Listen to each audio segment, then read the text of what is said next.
കുറേ നാളത്തെ ഒരു ആഗ്രഹമാണ് പഴനി വരെ പോകണം എന്നുള്ളത്. പക്ഷെ അത് നടക്കാത്തതുകൊണ്ട് തന്നെ ഇപ്പം ഞങ്ങൾ വന്നിട്ടുള്ളത് ഞങ്ങളുടെ വീടിൻ്റെ അടുത്തുള്ള മേൽപ്പഴനിയിലാട്ടോ. അപ്പോൾ പോകുന്ന വഴിക്ക് ഒരു മസാല ദോശയും നെയ് റോസ്റ്റൊക്കെ കഴിച്ചിട്ടാണ് പോകുന്നത്. കാരണം കുറച്ചൊരു മല കയറാനുള്ള സ്ഥലമാണ്. ഇവിടുന്ന് ഇറങ്ങുമ്പോഴേ മല കയറാനുണ്ട് എന്ന് മനസ്സിൽ ഉറപ്പിച്ചിട്ടാണ് പോകുന്നത്. പക്ഷെ ഗൂഗിൾ മാപ്പ് ഇട്ട സമയത്ത് ചേച്ചി ഞങ്ങളെ കറക്റ്റ് അമ്പലത്തിൻ്റെ മുറ്റത്ത് തന്നെ കൊണ്ടുവന്ന് ഇറക്കി. മല കയറാതെ ആണെങ്കിലും അവിടെ എത്തിയ ഒരു അമ്പലം കണ്ടപ്പോൾ എൻ്റെ പൊന്നോ ഒരു രക്ഷയില്ല. തമിഴ്നാട് സ്റ്റൈൽ ഒരു അമ്പലവും കേരളം സ്റ്റൈൽ ഒരു ആംബിയൻസും ആണ് അവിടെ. എന്താണെങ്കിലും പ്രാർത്ഥന കഴിഞ്ഞ് ആദ്യം തന്നെ പോയിട്ട് അന്നദാനത്തിലുള്ള ടോക്കൺ എടുത്തു. പിന്നെ പോയിട്ട് ഒരു തേങ്ങ വാങ്ങി കേട്ടോ. ഈ ഒരു തേങ്ങേനെ പോലെ ആക്കാൻ പോകുന്ന ഇസമോളെ സംഭവം വേറൊന്നല്ല, ഞങ്ങൾ ഇവിടെ വരാൻ മെയിൻ ആയിട്ടുള്ള കാരണം ഇസമോളുടെ മുട്ട അടിക്കാൻ വേണ്ടിയിട്ടാണ്. അമ്പലത്തിന്റെ ഉള്ളിലോട്ട് കയറിയ ഒരുപാട് സംഭവങ്ങൾ കാണാനുണ്ട്. പക്ഷെ ക്യാമറ ഒന്നും ഉപയോഗിക്കാൻ പറ്റാത്തതുകൊണ്ട് തന്നെ വീഡിയോ ഒന്നും എടുക്കാൻ പറ്റിയില്ല. അന്നദാനത്തിന്റെ വീഡിയോ പോലും അവിടെ നിന്ന് എടുക്കാൻ പറ്റൂല. അതുകൊണ്ട് തന്നെ ഫുഡൊക്കെ കഴിച്ചിട്ടാണ് ഞങ്ങൾ മുട്ട അടിക്കാൻ വേണ്ടിയിട്ട് താഴത്തോട്ട് വരുന്നത്. ഈ സ്റ്റെപ്പ് ഇറങ്ങിയിട്ടുള്ള നടപ്പാത നേരെ ചെല്ലുന്നത് റോട്ടിലേക്കാണ്. ആ റോഡിന്റെ അവിടെ തന്നെ ഗണപതിന്റെ ഒരു വിഗ്രഹമൊക്കെ ഉണ്ട്. അവിടെ നിന്ന് നമ്മൾ മുട്ടയടിച്ച് തേങ്ങയൊക്കെ അടിച്ചിട്ടാണ് മുകളിലോട്ട് പിന്നെയും കയറേണ്ടത്. ഞങ്ങൾ അവിടെ എത്തിയപ്പോൾ ആൾ അവിടെ ഇല്ലായിരുന്നു. ഒരു 10 മിനിറ്റിനുള്ളിൽ വരാമെന്ന് പറഞ്ഞു. പക്ഷെ ഇതൊന്നും അറിയാതെ ഒരാൾ അവിടെ നിൽക്കുന്നുണ്ട് ഡാൻസൊക്കെ കളിച്ചുകൊണ്ട്. ഇത് കണ്ടപ്പോൾ എനിക്ക് സങ്കടം തോന്നി കേട്ടോ. സത്യം പറഞ്ഞാൽ എനിക്കുമായിട്ട് മുട്ടയടിക്കാൻ ഒട്ടും താല്പര്യമില്ലായിരുന്നു. പിന്നെ ഓരോ ആചാരങ്ങളാന്നൊക്കെ പറഞ്ഞിട്ട് ഞങ്ങൾ നിർബന്ധിച്ചിട്ടാണ് ഇത് ചെയ്തത്.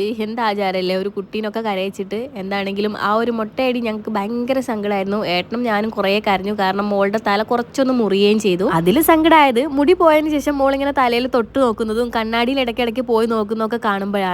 എന്താണേലും പോയ മുടിയൊക്കെ പെട്ടെന്ന് വരുമെന്നുള്ള പ്രതീക്ഷയോടെ ഇന്നത്തെ വീഡിയോ നിർത്തുന്നു. ഇട്ടിരിക്കുന്ന ഡ്രസ്സിലെ ലിങ്ക് മോളായിട്ട് ടാഗ് ചെയ്ത് കൊടുക്കാം കേട്ടോ.